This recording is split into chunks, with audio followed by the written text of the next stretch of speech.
plants are said to be nature's gift to human beings to promote a disease-free, healthy life. Here in reference to amla, a fruit, the Indian gooseberry, described as an Ayurvedic wonder. You hear a lot of that larger-than-life talk about amla coming out of Indian medical journals. Who can forget amla, a wonderberry in the treatment and prevention of cancer? Amla is so revered that you find serious scientists at serious academic institutions and serious peer-reviewed medical journals making statements like this.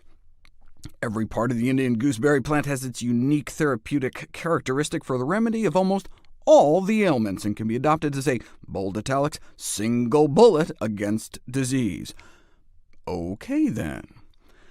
I first ran across it in this famous article, looking at the total antioxidant content of thousands of different foods.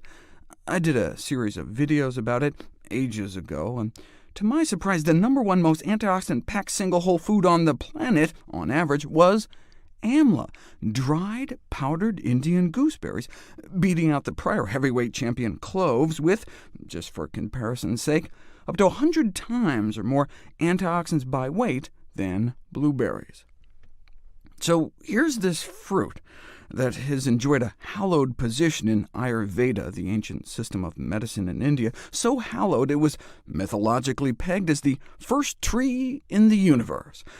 So for thousands of years, before we even knew what an antioxidant was, they were revering this plant that just so happens to turn out to be the most antioxidant-packed fruit on the planet Earth.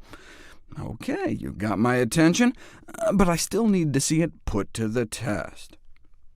Well, indigenous tribal healers used amla to treat diabetes, so researchers decided to give it a try. This is the study that originally bowled me over. In fact, the subject of one of my first Nutrition Facts videos of all time over 5 years ago, the effect of amla fruit on the blood sugars and cholesterol levels of normal subjects and type 2 diabetic patients. In my video, I talked about the jaw-dropping effects of 5 cents worth of this powdered fruit, 5 pennies worth, compared to a diabetes drug. But what about the cholesterol effects? If you take healthy individuals and give them a placebo sugar pill, nothing much happens to their cholesterol. Ideally, we want our total cholesterol under 150. This is a pretty healthy group. The average cholesterol in the U.S. is over 200, which is where the diabetics started out in this study. And when you give them placebo pills, nothing much happens either. But give people just about a half teaspoon of amla powder a day, not some extract or something, just dried Indian gooseberries, a powdered fruit, and this is what happens. That's like a 35–40% drop in 3 weeks. Absolutely astounding. That's the kind of thing we see 6 months after putting people on statin drugs. What we care about most is LDL, the so-called bad cholesterol, shooting for under at least 70, ideally. No impact of the placebos, but again, just about a half teaspoon of amla, which would cost you about 5 cents a day, so like a $1.50 a month, and boom. These results knocked my socks off. I mean, they're just unbelievable. That's why I was so excited after all these years to dig back into the amla literature to see if these findings had been confirmed or replicated elsewhere.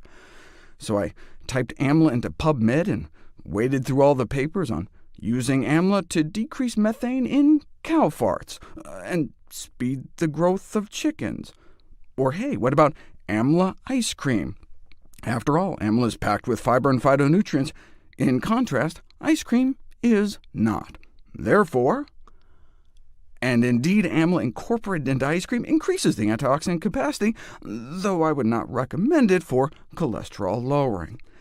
But here we go, a comparative clinical study of amla head-to-head against the cholesterol-lowering statin drug simvastatin, sold as Zocor, which I'll cover next.